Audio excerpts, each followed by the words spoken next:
So hello everyone, welcome back to my channel BSc rock paper. आज हम बात करेंगे वैक्सीन्स के बारे में।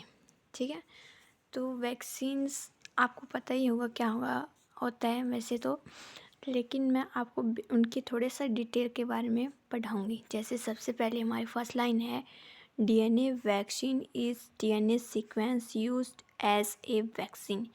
डीएनए वैक्सीन्स वो वैक्सीन्स होती हैं जिसके अंदर हम क्या यूज़ करते हैं, डीएनए के सीक्वेंसेस को यूज़ करते हैं, और जब वो वैक्सीन बन के तैयार हो जाती है तब हम उसको क्या बोलते हैं, वैक्सीन। अब देखिए, this DNA sequence injected into cells uses the DNA to synthesise antigenic protein of pathogen. ये जो डीएनए का सीक्वेंस होता है इसको इंजेक्ट किया जाता है सेल्स के अंदर, ताकि जो सेल्स है उस डीएनए को यूज़ कर सकें और एंटीजेनिक प्रोटीन बना सके पैथोजन के खिलाफ। ठीक है, जैसे बैक्टीरिया हो गया, वायरस हो गया, उनके खिलाफ।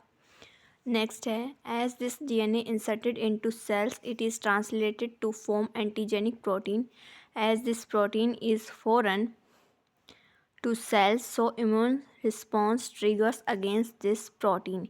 यानी कि जब हम अपने और जो वैक्सीन बनाने के लिए डीएनए को इंसर्ट करते हैं सेल्स के अंदर, तो जो सेल्स हैं जब जैसे ही अंदर जाएगा तो एंटीजेनिक प्रोटीन बनेगा, और जैसे ही एंटीजेनिक प्रोटीन बनेगा हमारे सेल्स के अंदर, तो हमारी जो बॉडी है एक रिस्पॉन्स, इम्यून रिस्पॉन्स शो करती है उस मतलब कि डीएनए सीक्वेंस के खिलाफ, ताकि वो वैक्सीन्स ना बना सकें।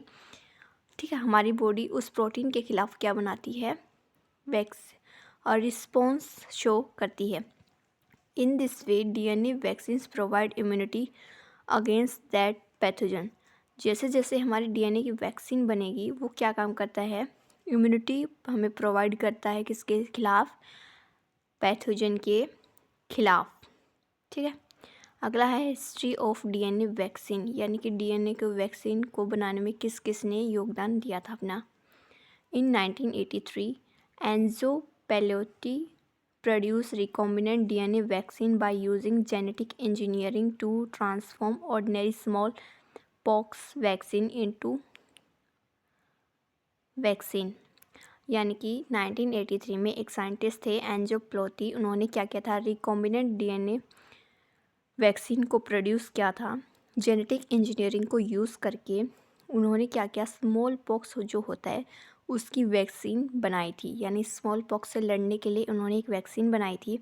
इसके साथ साथ जो कोविड-19 होता है उसमें एक वैक्सीन, जो वैक्सीन बनी थी उसमें ये हमारा जो डीएनए है वैक्सीन ये प्रेजेंट था, मतलब जो डीएनए है वो प्रेजेंट था, जैसे ZYCOV-D।